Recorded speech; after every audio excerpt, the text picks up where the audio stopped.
guess who's playing each other? Cade Cunningham and Wemby. Game on. Late first quarter, Pistons out 4. Look at the shot clock. There's less than 2 now. Ron Holland, no. Wemby's there for the block. And that's a big one because it was his first career block against the Pistons, which means he's now got a block against every team, with the exception of the Spurs, because duh. That was Tobias Harris, by the way. Take a look at that again. He's like, what? That's Duncan Robinson. He shook it. Pistons up 6. The second quarter we go. Pistons up 4. Cunningham going to catch Wemby. Just flip in there. Then defense into offense. Pistons go up 6. 4 minutes left in the second quarter. The 2-point game. Keep an eye on Cunningham. Shoving Von Castle before. Separate yourselves. Double text. Jalen Duren, Keldon Johnson. We move on. Devin Vassell.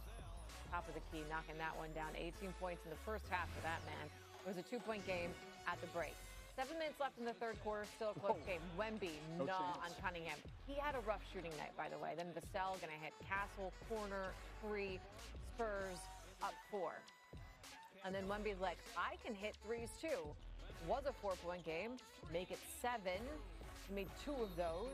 It was 83-75 going into the fourth quarter. Now in the fourth, Castle, easy for 2 of his 16. Next possession for the Pistons. Cunningham hitting Duren. Who's going to throw it down for Wemby? To me, that feels big because Wemby is 11 feet tall. Pistons down 12 after the made free throw, by the way. Castle now throwing it up to Wemby, who's going to make it look easy at 21 points, 17 rebounds, and 6 blocks. The Spurs get their 9th win in a row, 114-103. Tough shooting night. I mean, this is what they do, you know. If they don't want you to score, they're not gonna let you score. And this is why I was also talking about progression, because everybody was connected tonight. The whole game, everybody was connected offensively, and it shows on the stats. You know, we got 6 players shooting more than 10 shots. You know, everybody got to eat tonight because we were so connected and because we were trying to fight against the wall the whole game. This is a team game, team approach. I think as a unit, we could have done better. It's not really just about one matchup or one guy or one person. It's about the team. It's a team effort. Like I said, they are a good team, so they make you pay for your mistakes. I feel like we made a lot of mistakes tonight, but we'll be better. Like I said, we're going to watch the film, dissect everything, and come back stronger. Yeah, they are a good team. They also beat good teams. So get this about the Spurs. They've won 5 games against the team with the best record in the NBA. 4 of them against the Thunder, and now this one against the Pistons. That is the most in a season in Spurs history and the most by any team since the 1992-93 Knicks. All right, Kendrick Perkins joins us now. And look, Perk, Wemby didn't have his best game shooting, obviously, but like impactful players do, they always find a way to make their presence felt during the game. How does he continue to do that when he's not shooting well? Well, I mean, first of all, that was a brawl for it all. And shout out to the Pistons because they kept their identity and tried to mix it up and get physical with Wemby tonight. But little did they know, all they do is pisses him off. And what great players do, they find a way to affect the game on both ends of the floor. And although he was 6 for 16 on the offensive end, I'm looking at what he was doing on the defensive side of things. The 17 rebounds, the 5 blocks. And what makes him unique is even when he's not blocking shots, he's still affecting the game because guys are terrified to even attempt to try to drive to the paint. And Wemby just has this old soul mentality where it's all about winning. He don't care about the praise. It just comes with it. This man is trying to win and accomplish something, and he is one of the best young leaders that we have in the game today. Okay, I'm curious about what you just said about the Pistons, about how they tried to maintain their identity in this one. And yes, they ran into a Spurs team that's hot, but if you've got a team that's equally as hot and they're also maintaining their identity, why couldn't the Pistons get it done? Well, because the Spurs proved to the world what I've been preaching for the last 2 to 3 weeks, that they're legit title contenders. That's what happened to the Pistons tonight. And look, Cade Cunningham, he's a phenomenal basketball player, but we saw the struggles that he had tonight, and it's because the Spurs check all boxes. And when you think about the perimeter play that they have, they're loaded with 2-way players. big wings and big guards, duplicating what Oklahoma City has done to accomplish and win a championship. So when you look at Vassell, De'Aaron Fox, Stephon Castle, Harrison Barnes, all of those guys are two-way players. And so when you're able to throw multiple bodies at a young superstar like Cade Cunningham and mix it up, then all of a sudden we get the results that we saw tonight. And obviously the Spurs came out victorious, but then you hold a young superstar in Cade Cunningham to a horrible night at the crib shooting-wise. Perk, for clarification purposes, if you saying the Spurs are a legit title contender, are you saying the Pistons are not? Yeah. No, I'm not saying that, Okay. but we both know that we both know that the Western Conference is a lot tougher than the Eastern Conference. Correct. Okay. No shade to the Detroit Pistons, but the Spurs are just on a different type of mission because they have to be, because the people that they looking up to are the champs in that conference in Oklahoma City Thunder. Cool, because I was just making sure. Playing field. I was just making sure you could visit Detroit anytime soon. The fans be on you. I'm looking out for you, dog. I'm looking out for you. What up, though? The teams remain among the best in the association. San Antonio and Detroit are a combined 15-1 in the month entering Monday night. Would this be a potential NBA Finals preview? Wembanyama earned with 25 points for the Pistons, leading them. Cade Cunningham, a little bit of an off night shooting, but still 16 points as Detroit loses this one to the San Antonio Spurs. For more, we welcome in CBS Sports NBA analyst John Gonzalez. An 11-point win for the Spurs, John, over the top team in the East, no less. What impressed you most about San Antonio's performance?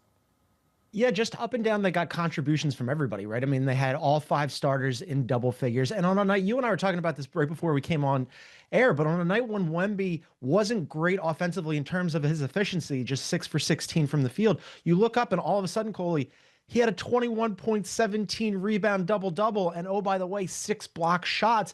And how many other times did he discourage guys from going to the rim? I mean, Cade Cunningham is one of the best drivers in the NBA. He's excellent at getting downhill, and multiple times tonight he got downhill, got to the paint. Normally he would just dunk on a guy, and he looked up and went, uh-oh, Victor Wembanyama's there. I don't want any part of that. So the Pistons, this was on their home floor, and the Spurs come in and really kind of manhandled them tonight. And it was sort of underscores that the Pistons, when they're playing from behind, they're great in close games, but when they're playing from behind, they lack that shooting. And the Spurs tonight, on a night when it was a little bit of a rock fight both ways, they just kind of had their way at both ends of the floor. And, you mentioned that Wembanyama had 21 points. 11 of those came in that final quarter, so he really turned it on in the last 12 minutes. But what does it say about Wemby and the Spurs, the fact that he can have a quote-unquote off night and still contribute the way that he did, and this team can still win the way it did? It says they're really dangerous, right? I mean, they're top 10 in both offense and defensive rating. And again, just to underscore the point, the way that he patrols the paint, that's like a no-fly zone for everybody else in the NBA. I mean, just him lurking, if he's anywhere near the rim, you are all of a sudden are discouraging the opposition from trying to get to the rim. And when you have a Pistons team that is really good at dominating in the paint, that's where they get almost all of their offense. Well, not tonight, right? I mean, even though they still got most of their points in the paint, they weren't as comfortable doing what they normally do. And when you're taking away their bread and butter, a team like the Pistons that doesn't really shoot very well, that puts them up against it, right? Now, all of a sudden, they're playing from behind. They're trying to find scoring on a team that doesn't have much shooting.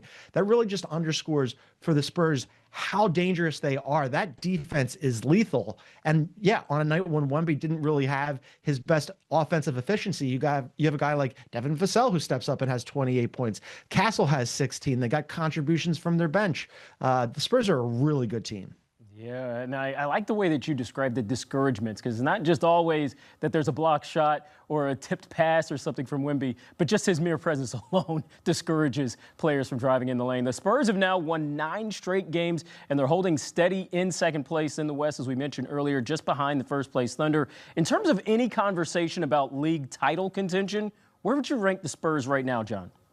Oh, they're right in it, right? I mean, I came into this season thinking, you know, the Spurs hadn't made the postseason in a while. Victor Wembanyama had missed some time last year. He missed some time this year. I projected them as a play-in team. Well, forget about that. They're legit. They're here right now. They're second in the Western Conference. And look at what they've done against the league competition this season. They played the Oklahoma City Thunder, the defending champions, 5 times this season. They won 4 of those games. They put Oklahoma City on notice that, yeah, by the way, we're just as good as you, and we're lurking right behind you in the Western Conference. And tonight, against the best team in the NBA, the best winning percentage coming in, a team that was rolling, by the way, Coley, that had won 5 games in a row and has an MVP candidate in Cade Cunningham. They shut him down, and they shut down the Pistons on their floor and put the Pistons on notice. That could have been an NBA Finals preview. We'll see what happens with the Eastern Conference and the Western Conference, but I would say absolutely the Spurs are right at the top of the contenders, along with Oklahoma City, the Denver Nuggets, and of course the Detroit Pistons.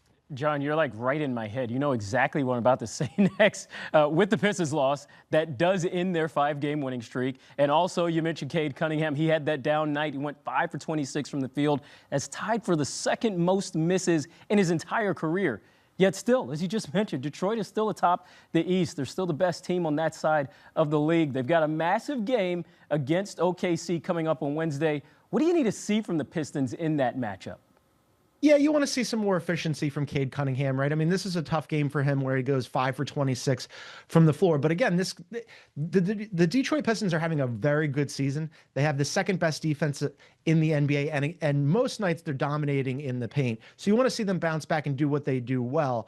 But if there's any concern about the Pistons, and I have very little, I think they're a legitimate contender. I think that they've been atop the Eastern Conference standings all season for a reason. But if there's any concern about it, it's that, okay, well, what happens on a night like this when Cade Cunningham isn't getting his shot to fall, isn't getting to the rim at will? Where's the offense going to come from? You got a double-double, a nice game from Jalen Duren, who went for 25 and 14 and really answered the bell when J.B. Bickerstaff kind of challenged him in the huddle in the second half. But you're going to need more offensive contribution. Only 4 points from Tobias Harris tonight. Duncan Robinson had 13. Okay, that's fine, right? You're asking Ron Holland to pick up the offense off the bench. I'm a little dubious about that. So what do you need to see from them? More contributions and less onus put firmly on Cade Cunningham. Yeah, I like a lot of what you just said right there. They definitely need to spread the wealth, so to speak, and not just let Cade Cunningham take the full brunt. John, thank you so much for the time. We will check in with you next time. Here's a look at what's coming up for the Pistons. As we mentioned,